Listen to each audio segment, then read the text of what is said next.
6, Day 1. Affluent. Rich.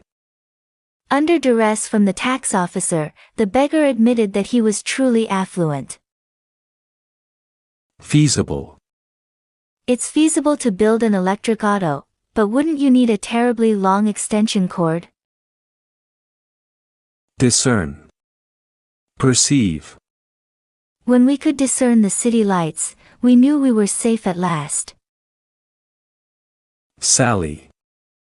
Suddenly rush forth. Some prisoners planned a disturbance while others would sally toward the gate. Consternation. Dismay. To the consternation of the sergeant, there was a paucity of volunteers for the dangerous mission. I'm from Missouri. A skeptic, one who is not easily convinced. You might swallow his promises, but I'm from Missouri. The newspaper umbrella. Our neighbor is an affluent inventor whose latest brainstorm, a feasible umbrella substitute, has been featured in many magazines. As simply as the eye can discern, it is a hard plastic strip, about the size of a ruler, which fits comfortably into a woman's handbag or a man's suit jacket. If a person is caught in a sudden rainstorm, he swings the plastic open in the shape of a cross. Attached to each arm is a clip-like device. Next, he takes the newspaper he is carrying and slides it under each of the 4 clips. Now, equipped with a rigid head covering, he can sally forth to face the elements. To the consternation of the umbrella manufacturers, it has been enjoying a brisk sale, especially among commuters. If it continues to do well, it could have a pernicious effect upon the umbrella industry. Week 6, Day 2.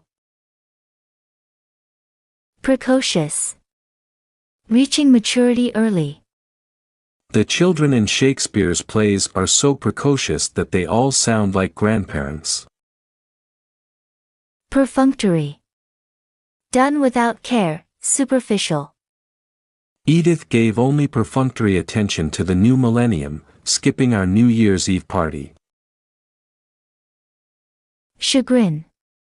Feeling of disappointment, humiliation. To the chagrin of many taxpayers, some citizens seem to cheat the government with impunity. Perverse. Contrary, persisting in error. When I correct my kid brother's math errors, he is perverse enough to insist that he is right. Deride. To ridicule, scoff at. The Wright brothers didn't become distraught when a skeptic would deride their work. Red letter day. Day of happiness, time for rejoicing. My red letter day came when I was chosen as senior class president. Patent pending. My buddy Vern, a precocious automotive wizard, and I were inspired to do some inventing on our own. We thought it might be feasible to park a car parallel to a space on the street.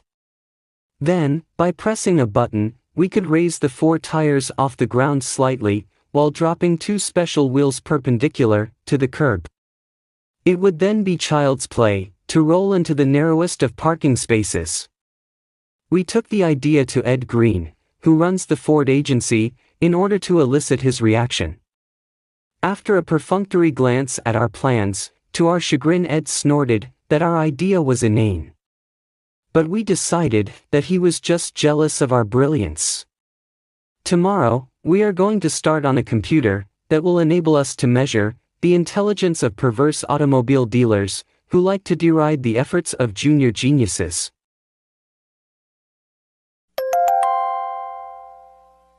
Week 6, Day 3. Disparage. To discredit, belittle. The affluent store owner disparaged the efforts of his small competitor, saying that he could always tolerate that kind of rivalry.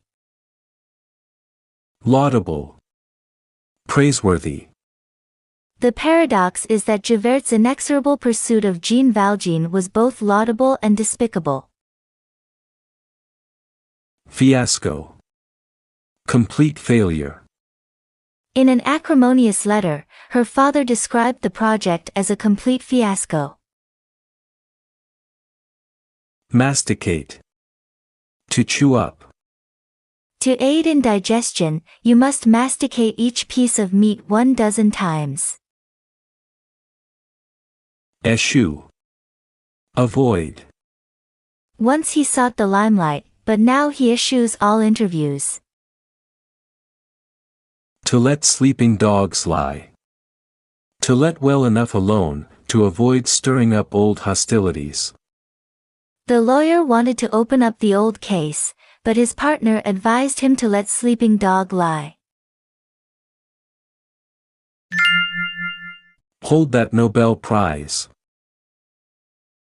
Speaking of inventions and discoveries, I just learned that an eminent scientist in Ohio has developed a pill that contains all the nutritive value of 3 complete meals.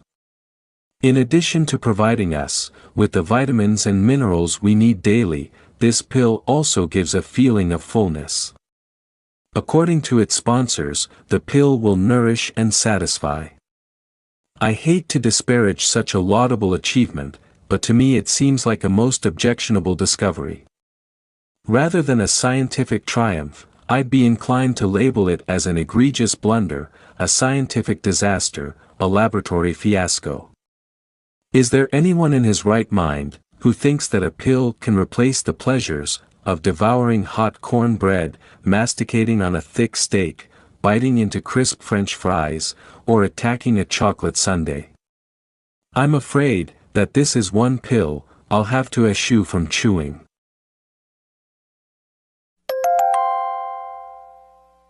Week 6, Day 4.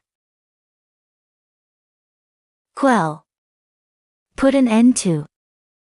In order to quell the riot, the police sallied forth with tear gas. Voluble. Talkative. I could not doze in the chair because of the voluble barber. Confidant. One to whom you confide your secrets. A teenage boy's father should be his true confidant. Obsolescence. Process of wearing out. The obsolescence built into many products could be regarded as a flagrant insult toward the duped consumer. Dubious. Doubtful. When the duplicity was revealed, the jury became dubious about Ed's innocence. Thumbs down. Signal of rejection.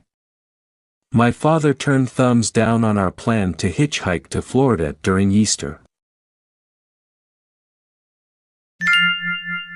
Perfect products. I guess we'll never be able to quell those persistent rumors about the invention of auto tires that will never wear out, stockings that cannot tear, and pens that won't run dry. A voluble economist informed me that such products will never be marketed. Can you imagine, he asked, a manufacturer cutting his own throat? Why would he sell you an item that you will never have to replace?